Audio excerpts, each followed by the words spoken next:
उनके लिए भी है जो सेल्फ स्टडी कर रहे हैं, जो पढ़ चुके हैं, जो प्रिलिम्स को हर हालत में निकालना चाहते हैं। तो सबको निकालना ना इसी बार मिनिमम टाइम में। जो मैं यहाँ आपको नोट्स पढ़ा रहा हूँ, नोट्स की खासियत क्या है, जैसे तुम मेरे सारी मेहनत को खा जाओगे। हमने क्यों किया है? ये बंदों को सैलरी 7.5-8 लाख रुपए ज्यादा मिल जाएगी, ये उनके लिए बेसिकली एक बहुत इंपॉर्टेंट पैरामीटर है जिसपे ये काम करेंगे। आज की क्लास में खास क्या है? आज की क्लास में हम जानते हैं कि एकलव्य में बहुत से बच्चे अभी नए जुड़े हैं, और सबसे बड़ी बात है, मैं बार बार जब डिस्कशन कर रहा हूँ तो ये आ रहा है कि कई बच्चे कह रहे हैं क्या सर हम इसका प्रिंट आउट ले लें। कई क्वेश्चन पूछे गए, सर हम इसको कैसे पढ़ें। तो मैं आपको बताऊं कि जैसे ये हम पढ़ रहे हैं, तो सबसे पहले ये प्रोग्राम क्या है, कैसे हम जरा इसके बारे में हम समझते हैं। सबसे पहली बात कि जो एकलव्य है यानी श्योर शॉर्ट प्रीलिम जिसे हम लोग कहते हैं, एक ऐसा इनोवेशन है जो हर हालत में आपको प्रीलिम्स क्रैक कराने की तरफ लेकर जाएगा। जो श्योर शॉर्ट प्रीलिम्स का सेगमेंट है वो हमारा यही है, इसका नाम रखा है एकलव्य। एकलव्य बेसिकली उनके लिए भी है जो सेल्फ स्टडी कर रहे हैं, जो पढ़ चुके हैं, जो प्रीलिम्स को हर हालत में निकालना चाहते हैं। ये उनके लिए बेसिकली एक बहुत इंपॉर्टेंट पैरामीटर है जिसपे ये काम करेंगे। हम यहाँ पे बात करते हैं कि हम जो ये 10,000 क्वेश्चन लगा रहे हैं, तो कई लोगों को लगता है कि ये टेस्ट सीरीज है। नहीं भाई, ये टेस्ट सीरीज नहीं है, ये RFR है, यानी आपको सिस्टम से बाहर नहीं जाना है। सबसे पहले हम स्टार्ट करेंगे क्वेश्चन से। कई बच्चे मेरे साथ जुड़ रहे हैं, सर ये नोट्स कर लें, नोट्स याद कर लें, क्लास करा रहे हैं तो आप क्लास के बाद क्वेश्चन करें। नहीं भाई, स्टेप नंबर 1 याद रखिएगा कि पहले हमें इस टॉपिक का क्वेश्चन कर लेना है। देखो, अपने आप को समर्पित नहीं करोगे, भीड़ के साथ चलोगे, भीड़ बन के चलोगे, तो कभी भी आप सिलेक्शन नहीं पाओगे। 100 में से 90 स्टूडेंट जो है वो प्रीलिम्स में फेल हो जाता है, 90% फेलियर रेशियो है। तो आपको कुछ नए तरीके सोचने पड़ेंगे, अभी मैं आपको बता रहा हूं।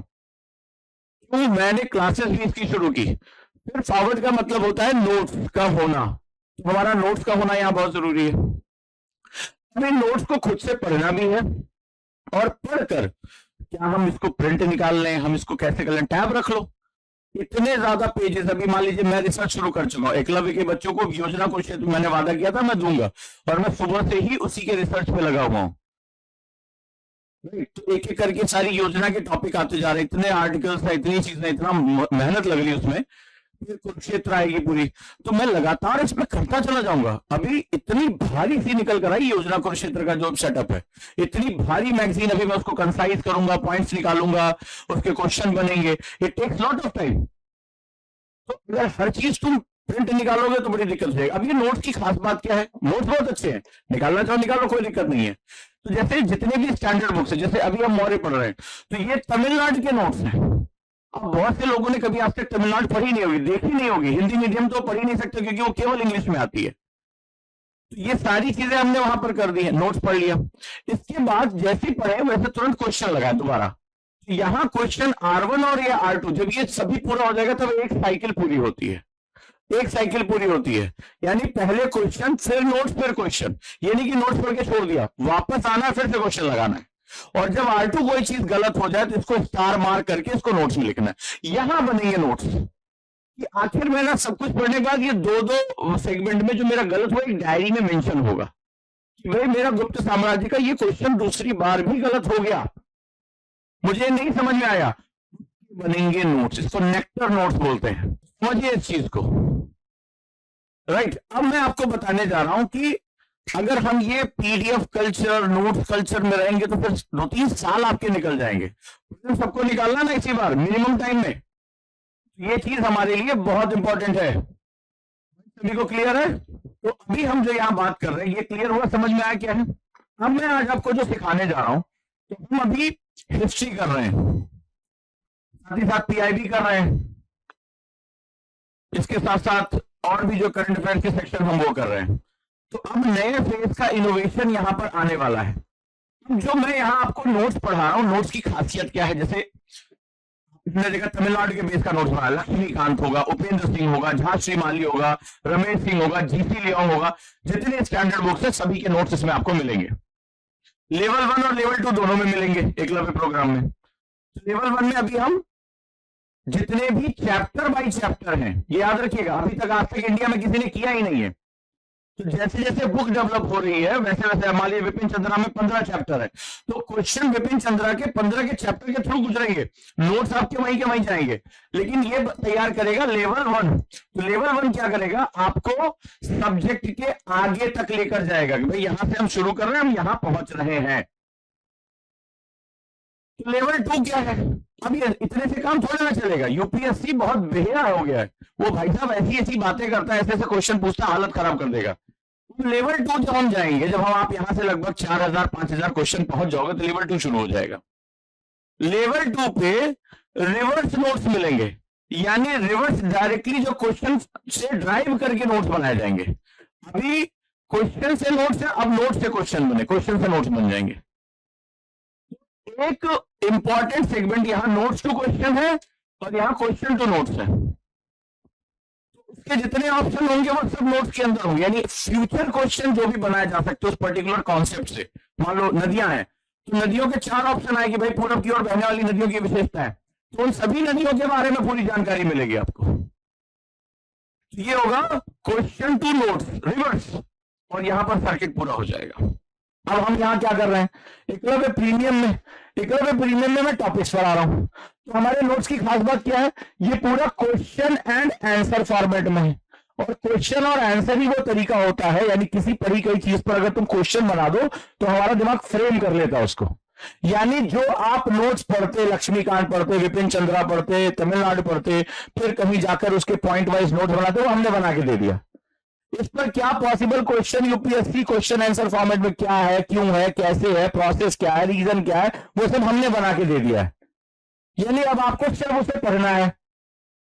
अब इस नोट्स को दोबारा नोट्स बनाओगे तो फिर तुम मेरे सारी मेहनत को खा जाओगे। हमने क्यों किया है, जो तुम्हारा कॉम्पिटिटर 2 साल में अचीव कर रहा है उसको तुम्हें एक अटेम्प्ट में निकल जाना है। आईएएस बन जाओगे, सैलरी 7.5-8 लाख रुपए ज्यादा मिल जाएगी 1 साल पहले से ही, आर्थिक सुरक्षा अलग हो जाएगी। तो हम तुम्हारा जितना हम ले रहे हैं उसे कई गुना वापस कर दे रहे हैं, 1 साल तुम्हारा पूरा बचा दे रहे हैं। तो वो सारी चीजें आप उसको समझो। अब हमें आज मैं सिखाने आया हूं कि जब मैं ये चीज पढ़ाऊं तो आपका हाथ कैसे चलना चाहिए। अब मैं आपको सिखाता हूं थॉट मैपिंग, इसको बोलते हैं थॉट मैपिंग। तो थॉट मैपिंग में जो सेंट्रल टॉपिक होता है उसको हम लोग बोलते हैं थीम। थीम आज मान लीजिए हमारा थीम है गुप्त साम्राज्य, गुप्ता एम्पायर। अब जैसे जैसे मैं पढ़ाता जा रहा हूं, अगर यही नोट्स की पीडीएफ निकालोगे तो वो जो 90% लड़के फेल हो रहे हैं तुम उसकी भीड़ में हो, ये डिसीजन तुम्हें लेना है। कहते हैं कि हम जो निर्णय लेते हैं वही बनते हैं, हम जो निर्णय लेते हैं वही बनते हैं। तो अगर आपने निर्णय ये ले लिया कि मैं भाई जो सब कर रहे हैं पीडीएफ पढ़ रहे हैं तो हो, तब तो फिर सिलेक्शन नहीं हो, फिर ये मेरा इनोवेशन आपके लिए बेकार है। अब ये हुआ थॉट मैपिंग, मैं आपको सिखा रहा हूं। तो जैसे आज हमारा थीम है गुप्त एम्पायर, तो देखिए एक थीम होती है, हम क्वेश्चन करते हैं, आपने क्वेश्चन कर लिए होंगे।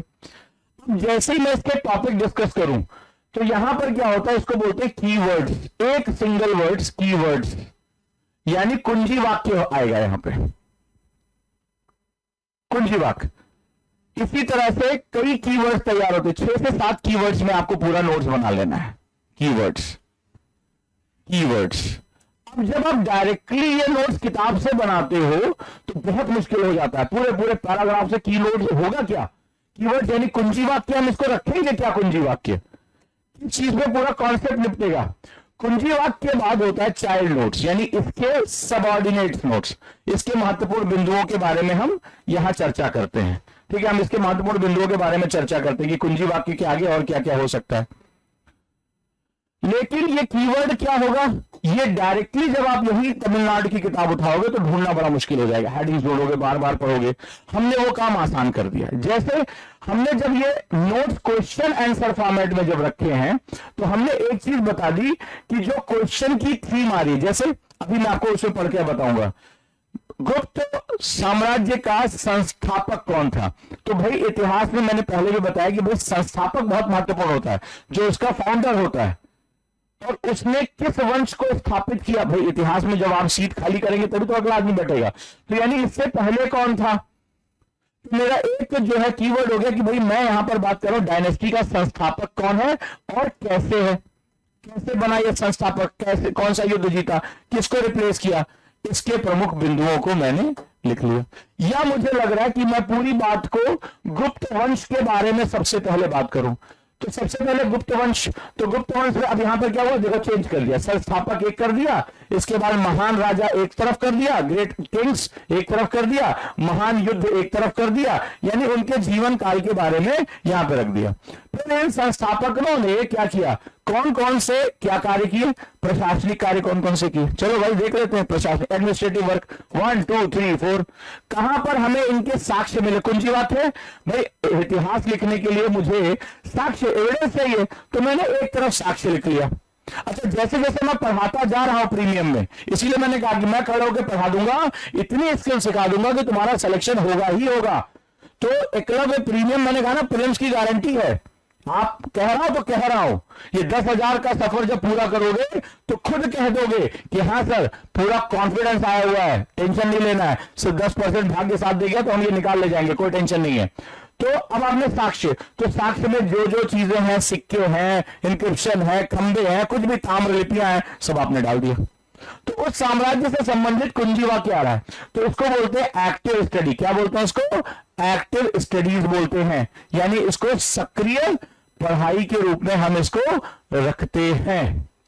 अब हम यहां पर क्या बात करेंगे, इस तरीके से जैसे पूरा मैंने यहां पर हर चैप्टर को 20 से 30 क्वेश्चन में डिवाइड कर दिया है, 20 से 30 क्वेश्चन में, यानी बहुत छोटी छोटी इंफॉर्मेशन, तो आप आसानी से उसे निगल सकते हो, आसानी से नोट्स बना सकते हो।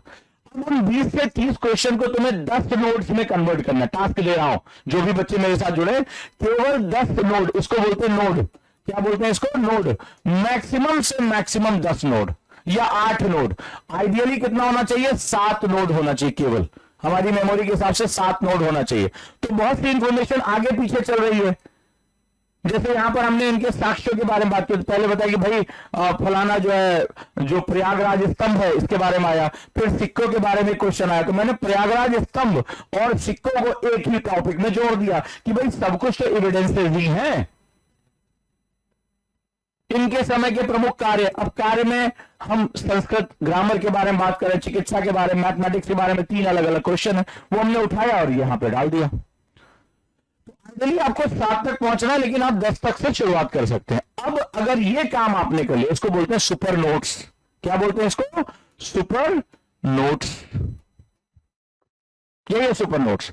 और अगर आपने ये काम कर लिया तो फिर आपने मक्खनी चला दी, अब मक्खन तो आपको मिलना ही मिलना है। तो ये काम अगर हो गया तो फिर अब आपको टॉपर बनने से कोई रोक नहीं पाएगा। और ये जो नोट्स मैं आपको दे रहा हूं, ये सिर्फ प्रीलिम छोड़िए, आपके मेंस की सफलता का यही आधार बन जाएगा। बस ये काम आपने कर लिया, यानी जिस प्रीलिम्स को मैंने कहा कि गारंटीड है, उसको मैं जोड़ दूंगा मेंस के साथ, और बड़े आराम से दौड़ भाग कर जुड़ेगा, ये बहुत आराम से दौड़ भाग के जुड़ेगा, आपको टेंशन लेने की आवश्यकता नहीं। बस आपको ये काम करना है। सभी लोग मैसेज कर देंगे हाँ सर आज से हम ये काम करेंगे। और जो लोग एकलव्य प्रीमियम में हैं वो एक पेज ऐसे हॉरिजॉन्टल रखेंगे, हॉरिजॉन्टल में बीच में रखेंगे थीम, क्या है, गुप्त एम्पायर। पूरा गुप्त एम्पायर एक सफेद पेज पर आना चाहिए और यूज करेंगे पेंसिल। क्या यूज करेंगे, पेंसिल, ताकि जहां मिटाना हो वहां पर आप उसको इरेज करके उसके जो है वो नोट्स को छोटा कर दें। पेन यूज नहीं करेंगे, ठीक है, जब तक आप प्रो नहीं हो जाते। और आप देखिए अगर अपने कमरे की दीवारों पर ये नोट्स चिपकाते चले जाइए और आप देखिए कैसे, मैं कह रहा हूं गारंटीड आपका मैं सिलेक्शन कराऊंगा तो कराऊंगा। प्रीलिम्स तो आप दौड़ भाग कर करेंगे। और अब मेंस की जो है वो डर को मैंने खत्म कर दिया है। एक नया इनोवेशन शुरू किया है, ओजांग स्कूल ऑफ आंसर राइटिंग, यानी आंसर राइटिंग के लिए डेडिकेटेड मेरी एक शाखा कार्य करेगी। मेरा सारा इनोवेशन, सारा जो है वो पूरी पावर यहां पर काम करेगी। और पहला, बच्चों को जागृत करने के लिए, अवेयर करने के लिए, जो मुझे झटका लगा सैटरडे को कि इतनी मेहनत से असाइनमेंट देने के बाद, इतना चिल्लाने के बावजूद कि आंसर राइटिंग के बिना टॉपर नहीं बनता है, मात्र 6 बच्चों ने मुझे क्वेश्चन दिए। बहुत शॉकिंग था मेरे लिए। वहां से मैंने इस इनोवेशन को किया, क्योंकि मैं वो आदमी हूं जो शॉक लगने के बाद, धक्का लगने के बाद और ज्यादा ऊर्जा से काम करता है, राइट। तो अब यहां पर 10 दिन का वर्कशॉप शुरू कर रहा हूं, मात्र 199 रुपए में, बृहस्पतिवार से 1000 बच्चों के लिए। उसके बाद में ये फीस बढ़ाऊंगा। पूरे 10 दिन वर्कशॉप में आपको सिखाऊंगा कि क्या करना है, कैसे करना है, क्या चीजें हमारे जीवन के लिए बहुत इंपॉर्टेंट, कैसे एक क्वेश्चन को फ्रेम किया जाता है, आंसर में क्या क्या चीजें होती, जो आप कहते हैं कि साहब प्रसंग लिख लिया, व्याख्या लिख लिया, उपसंहार।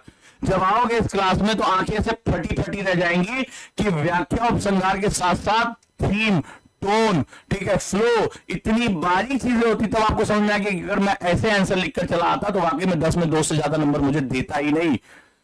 एक आंसर चेक करने में क्या क्या क्राइटेरिया होता है, और मैं आपको चार्ट बनाकर सिखाऊंगा और आप उसको करते जाएगा। क्या शानदार प्रैक्टिस है, कैसे एक क्वेश्चन पर मल्टीपल डायमेंशन क्रिएट करते हैं, ये चीज आपको सिखाऊंगा। तो स्वागत है आप सभी का। मुझे लगता है कि जो मेरे बच्चे मुझे जानते हैं, मेरी आंसर राइटिंग की पावर को जानते हैं, और वो ये जानते हैं, सुबह जो मैंने 10 बजे की क्लास में बताया कि जितने भी टॉपर हैं उनकी एक कॉमन चीज रही है, वो सभी बहुत बढ़िया आंसर राइटिंग करते थे, इसी वजह से आईएएस टॉपर बने। तो जिसमें जितने स्टूडेंट हैं जिनको कोई भी रिटन एग्जाम क्लियर करना चाहे, आईएएस का चाहे पीसीएस का, वो देर नहीं करेंगे, तत्काल व्हाट्सएप करेंगे 8285894079, और अब तक तो मेरे ख्याल से वो जुड़ भी चुके होंगे, क्योंकि 1000 से ऊपर मैं भी नहीं पढ़ाऊंगा, इतने बच्चों को जो है वो वर्कबुक देना है। इसमें बहुत कुछ मैं गिफ्ट दे रहा हूं अपनी तरफ से, वर्कबुक दे रहा हूं, मॉड्यूल्स दे रहा हूं बना बना के, थिंकिंग मेथड बना बना के दे रहा हूं, प्रैक्टिस सेट बना के दे रहा हूं कि कैसे सोचते हैं, किसी क्वेश्चन पे आप सोचोगे कैसे, ये सब करके दूंगा।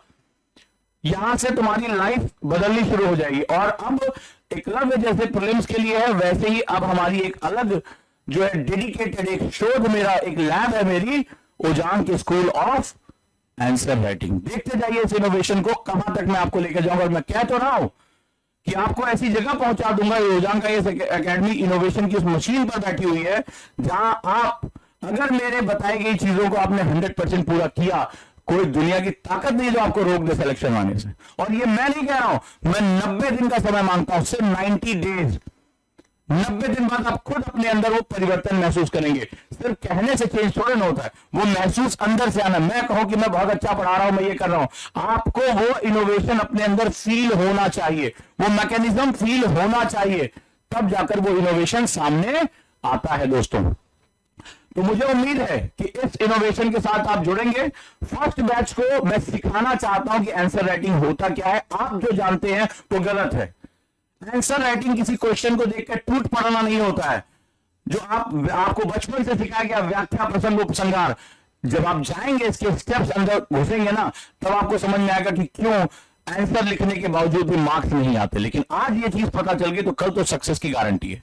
और जिसका आंसर राइटिंग पे कमांड है, एस्से राइटिंग पे कमांड है दोस्त, मेंस ही वो स्टेज होती है जो आपके पूरे रिजल्ट को तय करती है। तो अगर आप रिजल्ट के लिए पागल है, स्वागत है। चलिए अब मैं आपको सिखाता हूं कि थॉट मैपिंग प्रोसेस होता क्या है। और अगर मेरे इस एकलव्य प्रीमियम के साथ आपने ये काम कर लिया, तो आप प्री से मेंस की लिंक को ऐसा जोड़ेंगे, अपने कमरे की एक दीवार मेरे लिए खाली कर दीजिए, नोट्स आपकी दीवारों पर अगर पहुंच जाएंगे, और फिर आप देखिएगा कैसे सिलेक्शन नहीं होता है, आप देखिएगा। और मैं इसीलिए यहां पर जा रहा हूं। चलिए शुरुआत करते हैं। तो सबसे पहले आज हमारा गुप्त साम्राज्य, हिंदी इंग्लिश दोनों में नोट्स है आपके, तो यहां पर दोनों भाषाओं में नोट्स होते हैं, घबराने की कोई आवश्यकता नहीं है। तो गुप्त साम्राज्य के अध्ययन के प्रमुख स्रोत क्या है, अभी अभी मैंने आपको बताया। देखिए, जब भी हम इतिहास, एक थीम होता है, जैसे भूगोल में कोई शक्तियां कार्य करती हैं, यानी कौन उसको ढकेल के नीचे ले जा रहा है, चट्टान को तोड़ कौन रहा है, नदियां अपरदन कैसे कर रही हैं, इसी तरह इतिहास की एक थीम होती है कि इतिहास हमेशा साक्ष्यों पे लिखा जाता है, स्रोत पे लिखा जाता है। तो ये रहा हमारा हो गया काम। अब हमने क्या देखा कि हमें स्रोत का क्वेश्चन मिला, हम क्या करेंगे भाई, जल्दी से सोर्सेस अलग करो, ब्रांच, पार्ट मैपिंग। यानी ओजांक सर ने तमिलनाडु के इतने लंबे चैप्टर को प्रश्न और उत्तर में रख दिया। इससे छोटे नोट्स आप बना पाओगे, मुझे बताओ। अगर आप भी तमिलनाडु का ये कम से कम 16 पेज का नोट्स है, आप जाइए पढ़िए, और केवल इंग्लिश में आता है। एंशिएंट हिस्ट्री के लिए इससे अच्छा कोई सोर्स नहीं हो सकता, और गवर्नमेंट इसको फॉलो कर रही है, क्योंकि लवासना में आज की डेट में सबसे ज्यादा दक्षिण भारत के लोग, और दक्षिण भारत अपने सोर्स को यूज कर रहा है। यही रीजन है कि द हिंदू से क्वेश्चन पूछे जाते हैं, यही रीजन है, ये साइकोलॉजिकल फैक्टर है। तमिलनाडु से क्वेश्चन पूछा है, तमिलनाडु बोर्ड की किताबों से। आपको ये समझ में आना चाहिए कि आज जो दक्षिण भारत के लोग सिलेक्ट होकर प्रशासन में पहुंच रहे हैं, एडमिनिस्ट्रेशन में पहुंच रहे हैं, आप जाके चेक करिए, टॉप नॉच जो ब्यूरोक्रेट्स हैं, टॉप नॉच प्रोफेसर है, लवासना जाके देखिएगा। तो आपको ये चीजें समझ में आनी चाहिए कि वो वहां से सोर्स उठा रहे हैं भाई, सोर्स उठा रहे हैं। तो आप अंदाजा लगाइए, अगर आपको ये नोट्स बनाने पड़ते तो इतने कंसाइज नोट्स आप बना पाते, और अब बनाते तो कितनी देर आपको पढ़ना पड़ता, फिर आपको लिखना पड़ता, ये सब कुछ बना बनाया दे दिया। कितना समय मैंने बचाया, दिल पर हाथ रख के बताइए। अगर एक पेज 16 पेज का एक नोट पढ़ना था, एक चैप्टर पढ़ना था, 16 पेज पढ़ने, वो भी केवल कंपलसरी इंग्लिश में पढ़ना था, पढ़कर इस फॉर्मेट में क्वेश्चन इस पर क्या पूछे जा सकते हैं, और एकदम देखिए cut cut cut cut cut 4 line में बवाल खत्म। मुझे दिल से ईमानदारी से आप लोग नोट बनाते होंगे, इस क्लास से पहले बनाते होंगे, मुझे बताइए कितना टाइम लगता होगा यहां तक पहुंचने में, यहां तक पहुंचने में। और हर एक पॉइंट मुद्रा राक्षस एग्जाम में पूछा जा चुका है, विशाखदत्त एग्जाम में पूछा जा चुका है, फायान पूछा जा चुका है, ये तीनों पॉइंट एग्जाम में पूछे गए हैं। अगर आप लोगों ने कभी प्रीवियस ईयर क्वेश्चन यूपीपीसीएस और यूपीएससी का लगाया होगा, डायरेक्टली आपको जो है स्रोत मिल जाएंगे। स्तंभलेख 2 बार एग्जाम में आया हुआ है, ठीक है, महरौली एग्जाम में आया हुआ है। एक एक चीज मैंने बोल्ड कर दिया है, जो एग्जाम में आया हुआ है वो बोल्ड कर दिया मैंने, कि मतलब कुछ भी छूट जाए ये दिमाग में याद रखना। इतना छोटा कर दिया, इतना छोटा कर दिया, इतना फोकस कर दिया कि ये जो बोल्ड है ये सब एग्जाम में आया हुआ, किसी न किसी एग्जाम में, बीपीएससी में, यूपीपीसीएस में, यूपीएससी में एग्जाम में आया हुआ है। आप जाइए और मिलाइए।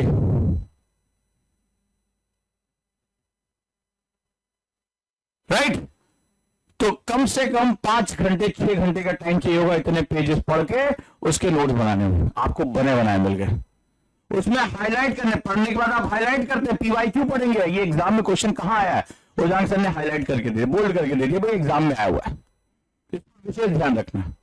अब एक्टिव लर्निंग में हम सीखेंगे कि इसके हमें थॉट मैप कैसे बनाने, बनाएंगे, शुरू करिए, सीखिए, रोज सिखाऊंगा आपको।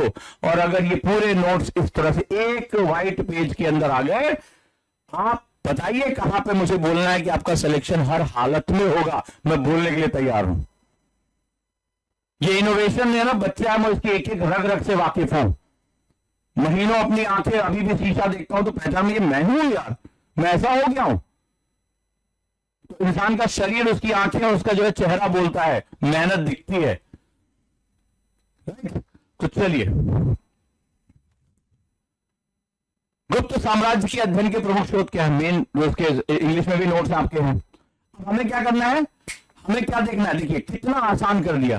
तो स्रोत में अगर आप जाएंगे तो स्रोत में हमारे पास कैटेगरी क्या है, साहित्यिक स्रोत यानी कि लिटरेरी, दूसरा शिलालेखी यानी कि जो हम पत्थर पे बना रहे हैं, और न्यूमेस्टिक्स, ये भी आया हुआ एग्जाम में, जितने बोर्ड है सब आए हुए हैं न्यूमेस्टिक्स। तो हमारे पास 3 स्रोत है, जल्दी से बना लो, खटाखट, बिल्कुल बढ़िया से, शाबाश।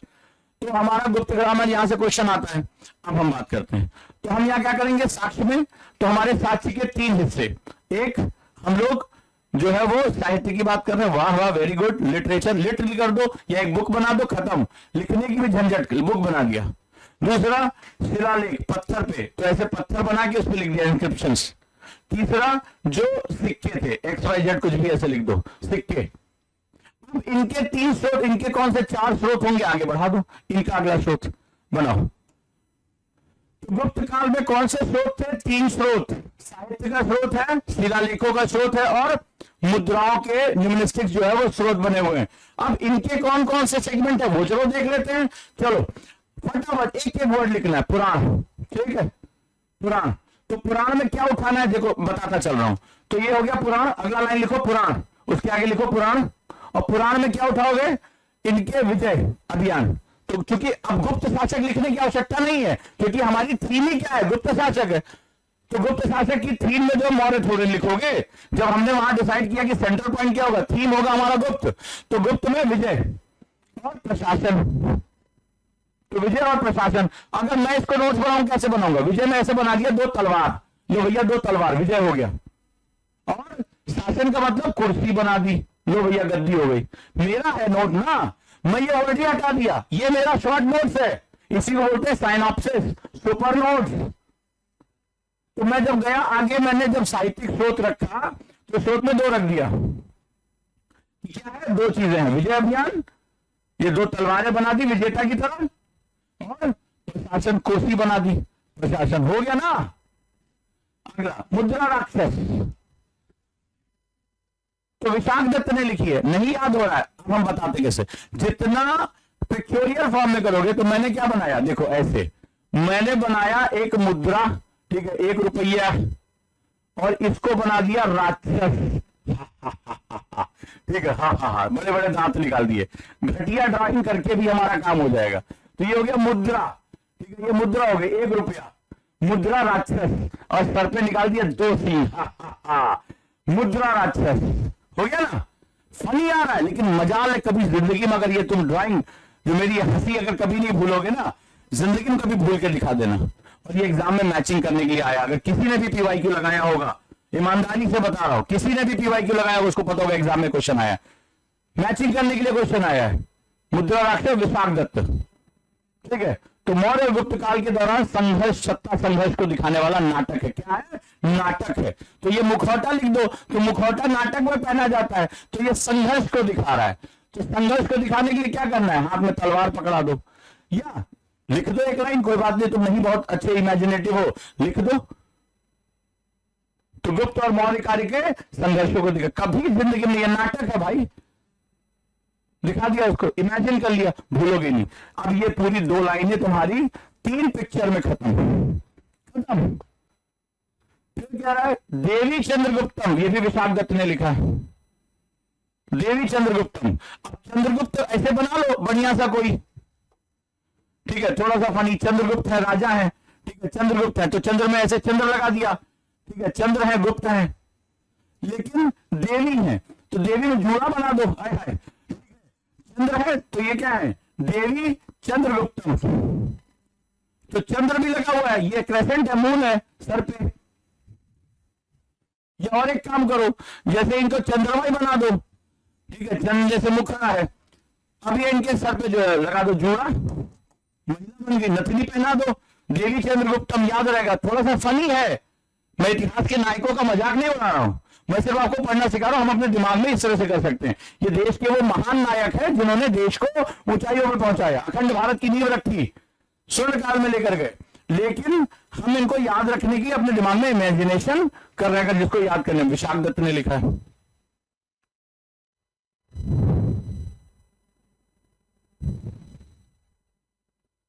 ठीक, याद रहेगा। तो संजय दत्त विशाखा के साथ थे, ठीक है, तो विशाख दत्त हो गए। चलो, फाहियान का यात्रा वृत्तांत, तो चीनी बौद्ध भिक्षु चंद्रगुप्त द्वितीय के शासनकाल, ये एग्जाम में डायरेक्टली क्वेश्चन आया है, किसके शासनकाल में आया हुआ है, ये क्वेश्चन डायरेक्टली है, ये नोट्स नहीं है बाबू, बम है, समझ लो आप। मारो ढाई ढाई यूपीएससी की ऐसी की तैसी, मारो गेटवा गिरा के खत्म करो एकदम लवासना के अंदर। ये डायरेक्टली क्वेश्चन आया हुआ है, फाहियान किसके शासनकाल में आया हुआ है, नोट्स में डाल दो। भारत का दौरा किया, तो अर्थव्यवस्था और समाज के बारे में लिखा, क्या टॉपिक था? प्रशासन, अर्थव्यवस्था और समाज। तो कैसे बनाऊंगा? एक कुर्सी प्रशासन हो गई, प्रशासन पे बैठा हुआ है पैसा, अर्थव्यवस्था, तो रुपया, ऐसे रुपया लिख दो, हमारा साइन रुपया, और जनता इसके पीछे एकदम लगी पड़ी है, तो यानी समाज के बारे में सब ललचाई नजर से देख रहे हैं। तो प्रशासन के ऊपर बैठा रुपया, और रुपया के आसपास है समाज, तो इसलिए किसके विषय में, इसका विषय क्या था यात्रा वृत्तांत का लिखने का, कि प्रशासन, अर्थव्यवस्था और समाज लो बना दिया, हमें जरूरत ही नहीं इतना लिखने की, खत्म मामला, ये हमारा मामला खत्म, हमारा मामला खत्म। 2025 का का क्वेश्चन है, ऐसे थोड़े ना कट ऑफ के क्वेश्चन यहां से आ गए थे। हो गया, फाहियान मुंह नीची करके चीनी चाय आंखें बना के, और चंद्रगुप्त द्वितीय के, तो चंद्रगुप्त यहां हमारे पास नहीं है, तो चंद्रगुप्त द्वितीय के शासनकाल में बिठा दो। 2023 का भी क्वेश्चन है, गुड। फिर कह रहा है शिलालेखीय स्रोत, तो इलाहाबाद स्तंभ लेख, जिसे हरिशेर भी कहते हैं, तो इलाहाबाद स्तंभ लेख, जिसे प्रयागराज कहा जाता है, महरौली लॉ स्तंभ लेख, तो महरौली का खंभा बहुत इंपॉर्टेंट है, बना लो वहां पे, स्रोत में लिख लो। तो चंद्रगुप्त प्रथम, यहां प्रथम और द्वितीय में बहुत अच्छा अंतर है, तो जब चंद्रगुप्त है तो गुप्त साम्राज्य में एक चंद्रमा चंद्रगुप्त प्रथम और 2 चंद्रमा चंद्रगुप्त द्वितीय हो गए। हो सकते कि नहीं हो सकते हैं? सारे टॉपर इसी तरह से नोट्स बनाते हैं, जो तुम्हें फनी लग रहा है वही सक्सेस का सेगमेंट है। तो चंद्रगुप्त प्रथम और चंद्रगुप्त द्वितीय हो गया, याद रहेगा।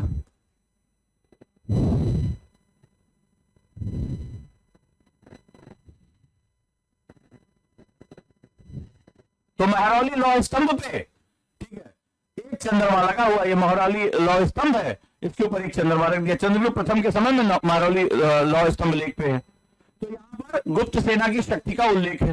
इसी तरह भीतरी एकाश में स्तंभ लेख, स्कंदगुप्त की, किसकी? स्कंदगुप्त की हूणों पर विजय, ठीक है, डिफीटेड हून्स, तो उसकी विजय का उल्लेख है, विवरण डाल दो उसमें, खत्म करो बवाल। फिर न्यूमिस्मैटिक क्या है? मुद्राओं से संबंधित, तो ये भी बहुत इंपॉर्टेंट है, ठीक है। क्या है? मुद्राओं के अध्ययन का विज्ञान। तो गुप्त स्वर्ण मुद्राएं शासकों को वैदिक यज्ञ जैसे अश्वमेध यज्ञ करते हुए दिखाया गया है। उसमें छोटे से पॉइंट मार दो कि उस पर क्या होगा, वैदिक यज्ञ। तो यज्ञ कैसे होता है? यज्ञ की वेदी बना दी, आग जल रही है, या अश्वमेध यज्ञ घोड़ा बना दिया ऐसे। अब तुम्हारा चाहे गधा बने चाहे घोड़ा बने, लेकिन अश्वमेध यज्ञ कर रहे हो तो यज्ञ में से घोड़ा निकल रहा है, निकाल, बना दो उसको, जो भी बन गया, हो गया। तो ये सिक्के, ये सिक्का बना दिया इस पे। रजत एवं तांबे की मुद्राएं आर्थिक समृद्धि और रोम और मध्य एशिया के साथ व्यापारी संबंधों को दर्शाता है, related to the Rome and Middle East. स्रोत में हमने लिख दिया, किसी को कोई दिक्कत? चले भाई, ये क्वेश्चन आया इलाहाबाद स्तंभ लेख में समुद्रगुप्त की बौद्धिकता, संगीत प्रतिभा। इसकी संगीत प्रतिभा, वीणा बजाते हो, क्या है? वीणा बजाते हो, तो वीणा बना दो कि भैया वीणा जो है ऐसे होती है, ये अपना जो है बजा रहे हैं इसमें, वीणा बजाते हुए। इसीलिए उन्हें कविराज भी कहा गया, संगीत प्रेमी भी थे और सबसे महान योद्धा भी थे, और इन्हीं को क्या हुआ, पूरब का नेपोलियन कहा गया। अब चंद्रगुप्त प्रथम कौन थे, उनका क्या महत्व था? अब हम इसको कहां लेकर जाएंगे? हम इसको लेकर जाएंगे जब हम उसके संस्थापकों के बारे में बात करेंगे। देखो क्वेश्चन आ गया, उसके संस्थापक उतने सारे हमने कितने किए, 4-5 सिंबल में खत्म कर लिए। एक एक चीज याद है, एक एक चीज सबको याद होगी। विशाख दत्त ने क्या लिखा, कौन सा नाटक? जल्दी बोलो, याद करो। फेस, जो उधर कोने में बनाया था, क्या था वो फेस?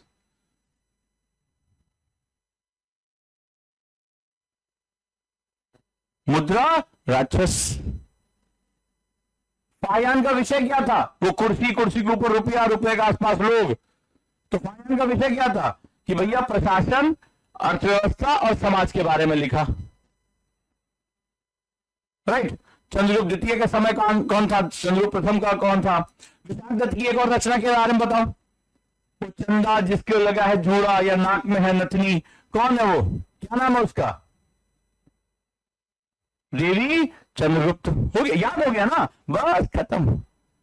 क्योंकि मैं 4-5 दिन से सर इसके नोट्स का प्रिंट आउट करा ले, हम ये कर दें, हम वो कर दें, मतलब घूम घूम के तीतर के दो आगे तीतर, तीतर के दो पीछे। हम कह रहे भैया आगे बढ़ो, कंपटीशन में आगे बढ़ो ना सर, हम भेड़ हैं, हम पीछे पीछे चलेंगे। हम भैया ऐसे किए, 4 साल बर्बाद किए, हम भी सर 4 साल बर्बाद किए, कैसे पता चलेगा हम अखंड साधना कर रहे हैं? करो तुम साधना। ये एकलव्य प्रोग्राम उनके लिए जो शॉर्टेस्ट टाइम में, जिनको पता प्रीलिम्स के मार्क्स नहीं जोड़े जाते, जिनको ये बहुत लोगों को यही नहीं पता, इतना मेहनत करा है, नंबर में नहीं जोड़ेंगे, हाँ हमारा जीवन खराब कर दिया, 4 आइटम लगा के प्रीलिम्स निकाले, प्रीलिम्स के मार्क्स जोड़े नहीं जाते। मेंस बहुत इंपॉर्टेंट है, तो आप शॉर्टेस्ट टाइम में प्रीलिम्स क्रैक करिए और आगे बढ़िए। अभी आपको असली लड़ाई मेंस में लड़नी है। गुड। तो अभी हमें क्या करना है, आगे के क्वेश्चन को कहां ले जाना है? कीवर्ड क्या हो? संस्थापक। चलिए भाई, तो प्रथम कौन थे, उनका महत्व क्या था? शासनकाल 320 से 330। महान महाराजा धीराज, ग्रेट किंग ऑफ किंग की उपाधि ग्रहण करने वाला प्रथम गुप्त शासक, महान महाराजा धीराज, ठीक है। कुमार देवी कौन सी थी? लक्ष्मी राजकुमारी। अब इनके जीवन के बारे में, से विवाह कर बिहार और नेपाल के रणनीतिक क्षेत्रों में वैवाहिक संबंध स्थापित किया लक्ष्मी राजकुमारी कुमार देवी के साथ, और उस पर भी नियंत्रण प्राप्त कर लिया, दहेज मिल गया बिहार और नेपाल। गुप्त संवत की शुरुआत की थी, बहुत महत्वपूर्ण है। बोल्ड में है तो इसका क्या मतलब है? बोल्ड में इसका मतलब एग्जाम में क्वेश्चन आया। भैया इससे ज्यादा आसान शायद ही कोई आपको चीजें करके दे सके जो मैं आपको यहां पर करके दे रहा हूं। इससे आसान नोट्स नहीं हो सकता, ठीक है।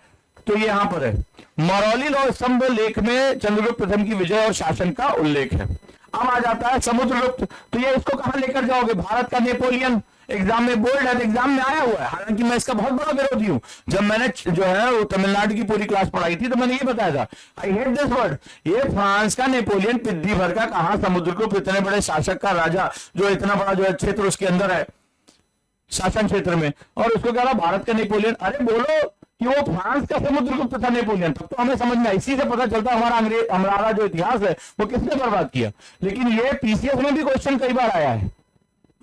3 तरह के उसके अभियान थे, सैन्य अभियान, दक्षिण भारत अभियान और अंतिम उत्तर भारतीय विजय। यहां से क्वेश्चन आए हुए तो हमें कहां लेकर जाना है, इसको उठाइए और इसी के पार्ट को अलग करते। जितने भी राजा हैं सब एक में आ गया। तो जो आपको अलग अलग क्वेश्चन दिख रहे हैं वो एक जगह आ गए, वो एक जगह आकर सिमट गए,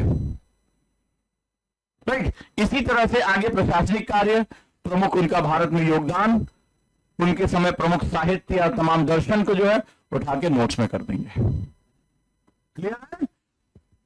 तो ये चीज हमें जैसे जैसे मैं पढ़ाता जा रहा हूं वैसे वैसे उसको फ्री हैंड ड्रॉ कर, पेंसिल से कुछ गलत हो जाए इरेज कर दिया, कुछ गलत हुआ इरेज कर दिया। क्लियर है? तो ये नोट्स अगर आपको बनाना आ गया, यूपीएससी आपका है, यूपीएससी आपका बाबू, कोई रोकने वाला आपको नहीं होगा यहां पे। और इसीलिए मैंने कहा कि एकलव्य कार्यक्रम गारंटीड है प्रीलिम्स की। अगर पीसीएस वीसीएस दे रहे हो तो आपको सोचना ही नहीं पड़ेगा, इसके बाद दौड़ भाग के सब निकल जाएगा। और अब जो इनोवेशन हम कर रहे हैं ये अब आपको मेंस की दुनिया में लेके जाने की कोशिश है, क्योंकि मैं श्योर हो चुका हूं प्रीलिम्स आप निकाल रहे हो एकलव्य के बाद, तो मेंस का भी तो कुछ होना चाहिए। तो अभी मैं धीरे धीरे आदतें बदल रहा हूं, एक नई शुरुआत कर रहा हूं। जब मैंने इसका नाम ही दे दिया ओजांग स्कूल ऑफ आंसर राइटिंग, यानी एक पूरी डेडिकेटेड शाखा ही हमारी उत्तर लेखन पर अपनी विशेषता करेगी। अगले कई महीने मेरे इसी इनोवेशन, इसी रिसर्च में निकलते चले जाएंगे। और जैसे जैसे अभी दिन बीतेंगे आपको मेरा रिसर्च, मेरी इनोवेशन की डेप्थ आपको दिखाई पड़ेगी। टेक्नोलॉजी के साथ मिलकर कितना जबरदस्त चीजों को इंटीग्रेट करते चले जा रहे हैं। तो इसी तरह से जुड़े रहिए, अच्छे से पढ़ाई करिए। जो लोग अभी एकलव्य प्रीमियम में नहीं जुड़े वो एकलव्य प्रीमियम में जुड़े, समझे। और मुझे उम्मीद है कि ये व्हाट्सएप नंबर पे जुड़ के डायरेक्टली लिंक पे आप हमें परेशान नहीं करेंगे, काउंसिल परेशान नहीं करेंगे। 199 रुपए अपने लिए खर्च करेंगे इन 10 दिनों में यूपीएससी के क्वेश्चन को देखने, समझने, लिखने और ऐसे बहुत से रहस्य जिनके बारे में ना आपको किसी ने बताया, व्याख्या, उपसंहार और संदर्भ के चक्कर में आप फंसे रहे। आपको लगेगा ये तो मात्र 1/8वां हिस्सा है। जी हाँ, 1/8 पार्ट है ये पूरे सिस्टम का। जो क्राइटेरिया होता है कॉपी चेक करने का 1/8, तो 1/8 को आप समझते थे कि यही आंसर राइटिंग है, पूरी धारणा ही बदल जाएगी आपकी। चलिए जुड़ते हैं और उम्मीद करूंगा कि जिस तरह से आज मैंने नोट्स बनाना सिखाया, जिन लोगों को डाउट था कि प्रिंट आउट ले लें, ये कर लें, काहे भाई, तुम्हारा एक तो सारी किताबें खरीदने का खर्चा बचा दिया मुझे, कम से कम 12-15 हजार रुपए किताबें आएंगी, वो सब बच गई तुम्हारी। अब उन किताबों के नोट बना दिया, प्रिंट आउट में भी 4-5 हजार लग जाएंगे, वो भी बचा लो यार। जितना पैसा बचे उतना बढ़िया है। हम तो सस्ते में सबसे गुणवत्तापूर्ण चीजें कर रहे हैं, तो बस अब लग जाओ। ठीक है, ये 10 दिन की वर्कशॉप है, वैलिडिटी नहीं, वर्कशॉप है। वर्कशॉप का मतलब हम यहां कर करके सीखेंगे। मैं आपको थॉट मैपिंग सिखाऊंगा, क्वेश्चन को ही कैसे मल्टीपल डायमेंशन में क्रिएट किया जाता है, वो कौन से 8 क्राइटेरिया है जो एग्जामिनर चेक करता है, क्या क्राइटेरिया क्वेश्चन होता है, आपको कर करके एक्सपर्ट बनाऊंगा 10 दिन में कि क्वेश्चन देखते अटैक कैसे करना है। अगर आते बदल जाएंगी फिर आगे हम आगे देखेंगे क्या करना है, कैसे करना है।